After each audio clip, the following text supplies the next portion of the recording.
Pour ce deuxième épisode, nous allons voir comment les entreprises perturbatrices peuvent avoir une incidence sur la concurrence, sur les différents marchés et même sur les habitudes des consommateurs. Ici Jonathan Brunette et bienvenue à La Vraie Valeur.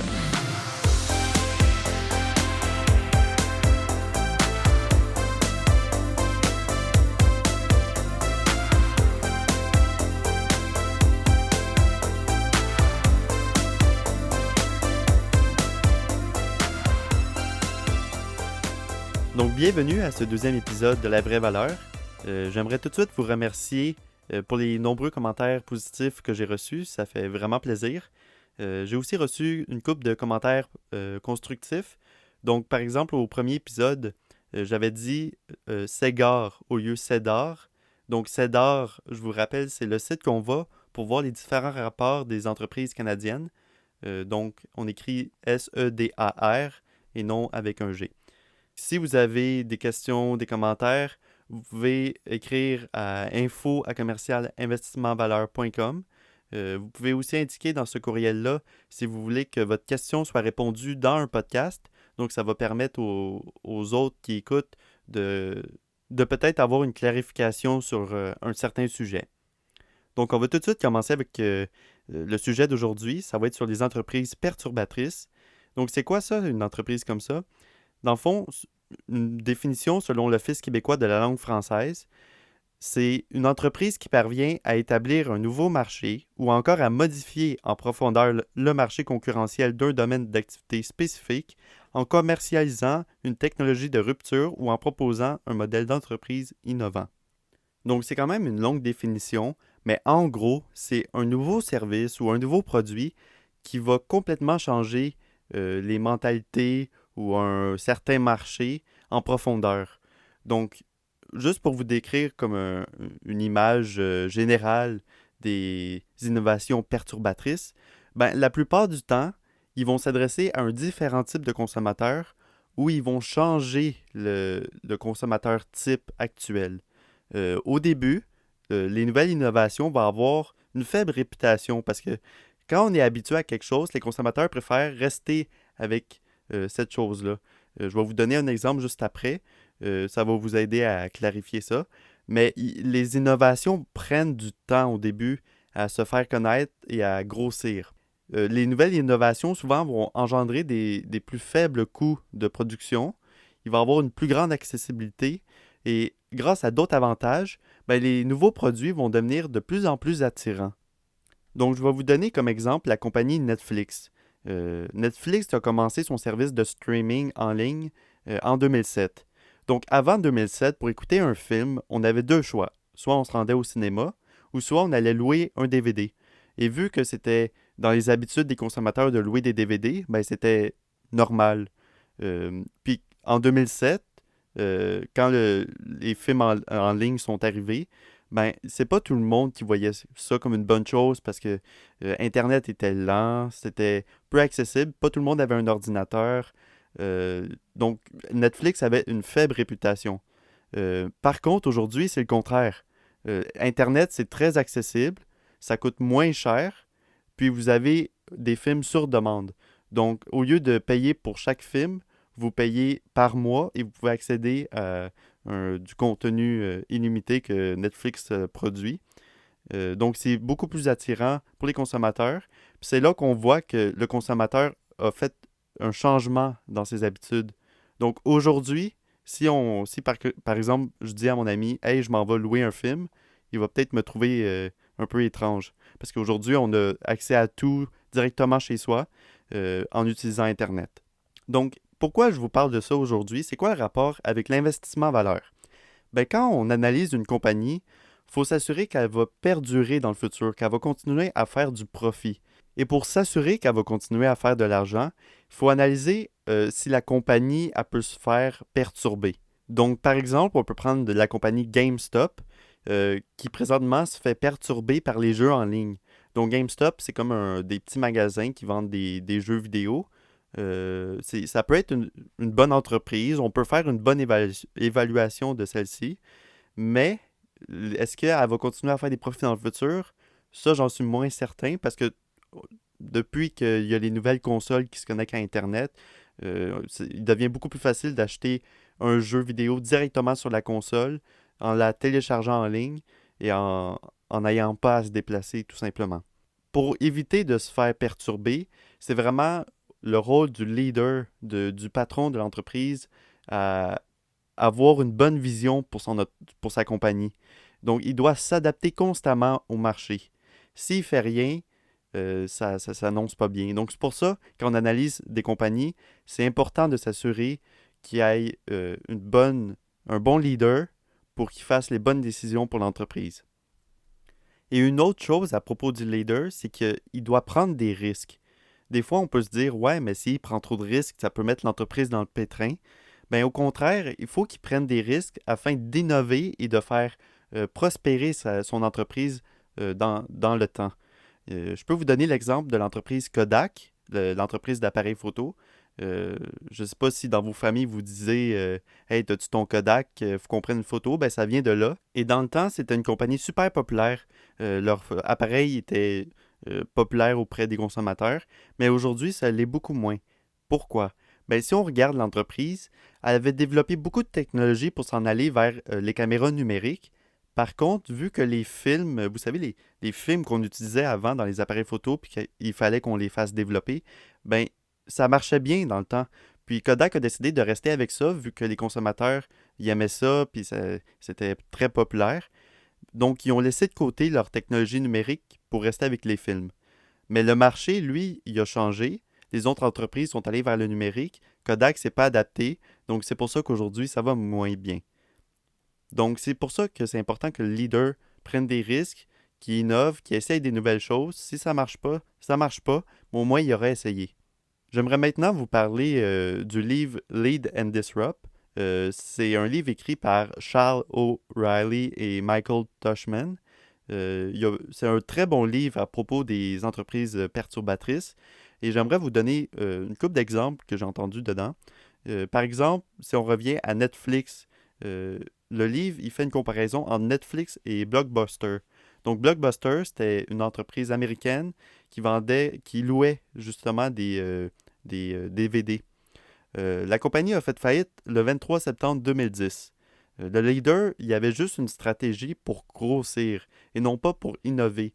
Donc, il investissait beaucoup dans les magasins afin d'ouvrir un peu partout et rendre plus accessibles ses DVD. Mais il ne voulait pas innover, il ne voulait pas aller dans le streaming, il restait dans les DVD.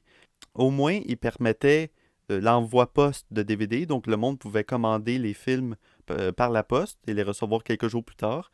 Mais il n'osait vraiment pas d'aller dans le streaming vu que personne, c'était encore un marché trop faible, pas assez populaire. Et la preuve de ça, c'est que le Blockbuster a refusé d'acheter Netflix pour 50 millions. 50 millions, c'est rien pour Netflix. Aujourd'hui, la compagnie vaut 196 milliards de dollars. Donc, il aurait pu faire une très bonne affaire. Netflix, s'il avait été acheté par Blockbuster, aurait comme nom aujourd'hui blockbuster.com.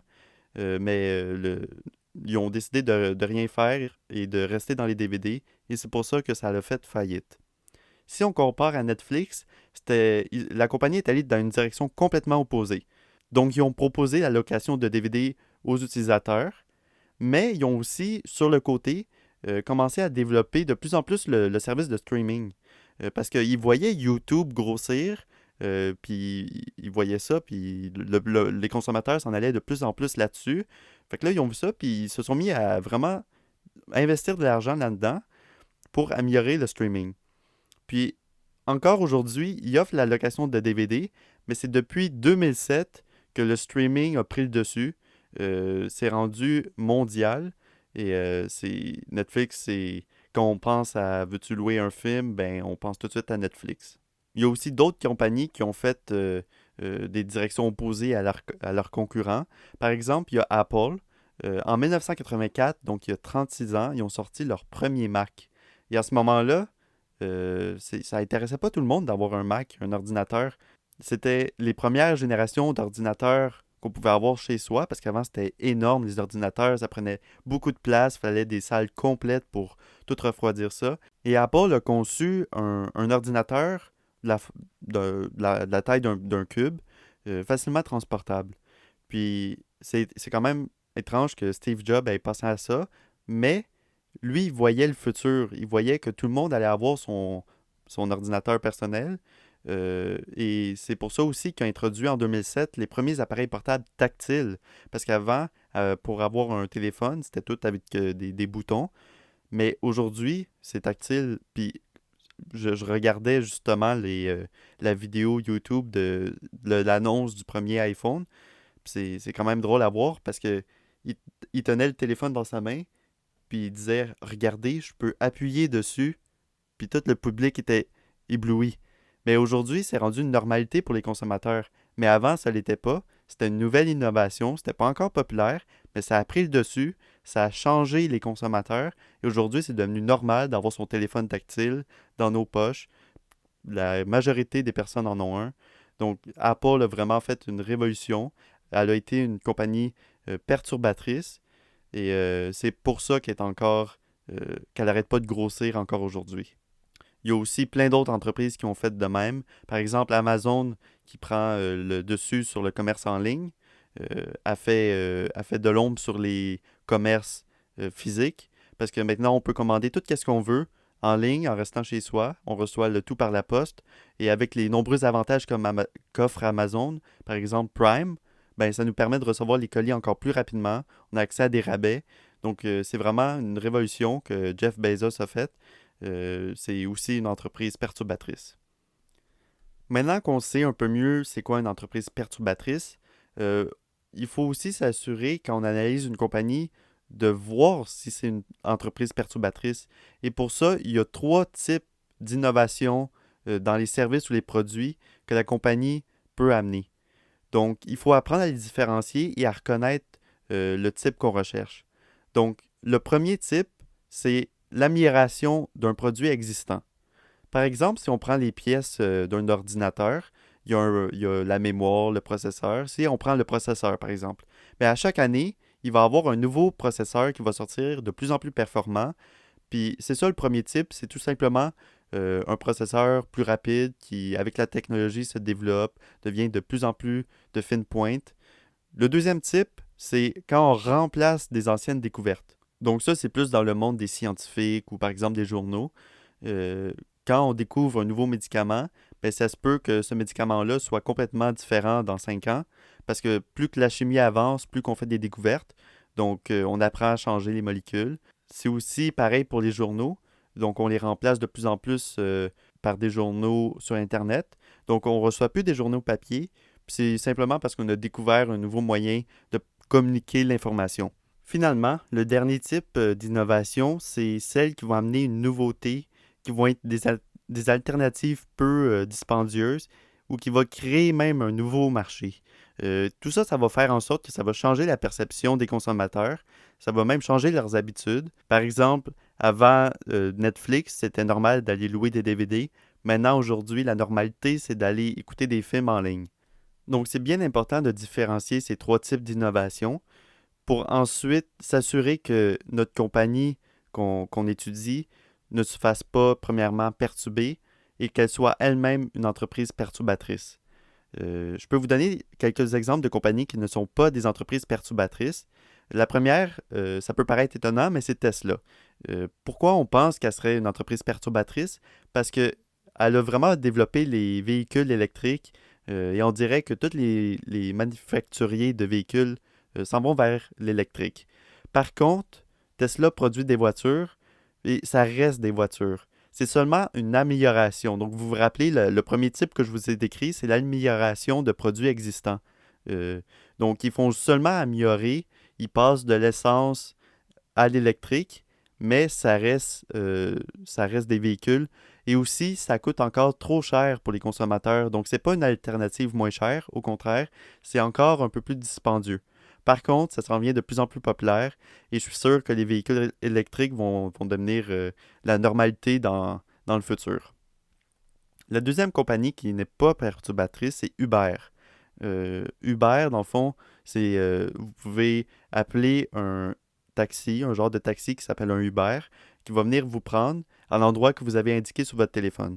Donc, c'est pas une nouveauté. Avant, on faisait juste appeler les taxis, ils venaient nous chercher. Les gens prenaient déjà des taxis. C'est toujours accessible. C'est seulement rendu un moyen plus facile. Donc, ça rentre encore dans l'amélioration de produits existants. Et même si Uber semble chambouler l'industrie du taxi, ça reste comme seulement un nouveau moyen pour les consommateurs d'appeler un taxi. Donc, ils n'ont plus besoin de téléphoner, ils ont juste besoin d'utiliser l'application pour faire venir un Uber. C'est donc pour ça que Uber ne serait pas une entreprise perturbatrice. Et dans le futur, ça serait quelle compagnie qui serait des entreprises perturbatrices? C'est une bonne question. Écoutez, ça c'est vraiment dur à analyser. Par contre, une que j'aime beaucoup, c'est Spotify. Et je trouve que présentement, ça devient de plus en plus une entreprise perturbatrice, notamment au niveau des podcasts. On voit vraiment une rivalité entre Spotify et la radio moderne. Spotify, c'est vraiment un service musical sur demande. Donc, avec la technologie qui augmente dans les véhicules ou chez soi, il devient beaucoup plus facile d'envoyer directement son téléphone sur ces technologies-là. Et donc, ça devient plus facile d'écouter de la musique qu'on aime, qu'on apprécie quand on veut, plutôt que la radio, qu'on doit écouter qu'est-ce qu'eux y mettent. Et on doit écouter beaucoup de publicité aussi. Mais selon moi, Spotify est une entreprise perturbatrice à cause des podcasts. Spotify, c'est vraiment le leader dans l'audio et elle investit beaucoup, beaucoup d'argent dans les podcasts. Elle fait beaucoup d'acquisitions. Et c'est à cause que Daniel Ek, le leader de Spotify, croit vraiment dans l'avenir que la radio va être remplacée par les podcasts. Parce que, dans le fond, les podcasts, on peut écouter ça quand on veut, encore une fois. On peut écouter qu'est-ce qu'on veut. Donc, au lieu d'écouter des animateurs à la radio, de parler de choses qui nous intéressent peut-être un peu moins, ben là, on peut vraiment cibler des sujets qui nous intéressent. Par exemple, si vous êtes en train d'écouter ce podcast-là, peut-être que l'investissement ou les entreprises, la business vous intéresse. Donc, vous avez choisi d'écouter ça. Spotify rend aussi plus facile à tout le monde de créer un podcast. Par exemple, ils ont fait l'acquisition de Anchor. Ça, c'est une plateforme gratuite pour produire ses podcasts et les publier après. Donc, comme ça augmente le contenu. Ça donne plus de contenu aux consommateurs. Ça permet à tout le monde de s'exprimer. Par exemple, moi, je m'exprime, je parle de ce qui m'intéresse. À vous, j'espère aussi que ça vous intéresse. Donc, on ne peut pas vraiment prédire des futures innovations. On peut seulement comme les voir avec les nouvelles entreprises qui émergent. Qu'est-ce qu'il faut penser, c'est que chaque entreprise est différente. Puis, quand il y a une nouvelle entreprise, il ne faut pas immédiatement se dire «Ah ouais, mais ça pognera pas» ou des choses comme ça. Parce que peut-être que ça va pogner, peut-être que c'est une entreprise qui va perturber le marché. Donc, il faut vraiment analyser ça, penser au futur, regarder le leader, à quoi il pense, comment il pense, est-ce qu'il essaye d'innover. Donc, c'est toutes des questions à se poser. Puis, il n'y a pas vraiment de réponse exacte. Peut-être que c'est une excellente compagnie, mais que finalement, ça ne pognera jamais son innovation. Mais peut-être aussi que ça va pogner, puis que c'est une toute nouvelle entreprise que vous avez découvert, puis c'est le moment opportun pour acheter. Donc, ça va être tout pour le podcast d'aujourd'hui. J'espère que vous aurez apprécié ce sujet. Ça m'a vraiment intéressé beaucoup. J'ai écouté le livre en audio, en fait, le livre Lead and Disrupt. Je l'ai écouté en à peine 3 jours. C'était vraiment excellent, je vous le recommande. Sinon, si vous avez des questions, des commentaires, je vous rappelle que vous pouvez écrire à info@commercialinvestissementvaleur.com. Sinon, il y a aussi une section commentaires à la page web du podcast que vous pourrez poser vos questions là aussi. Et pour terminer, j'aimerais insister sur le fait de bien analyser les compagnies qui vous intéressent afin de faire des bons choix et peut-être même voir que si c'est une entreprise perturbatrice, parce que tout ça, ça va faire en sorte que vous allez trouver la vraie valeur.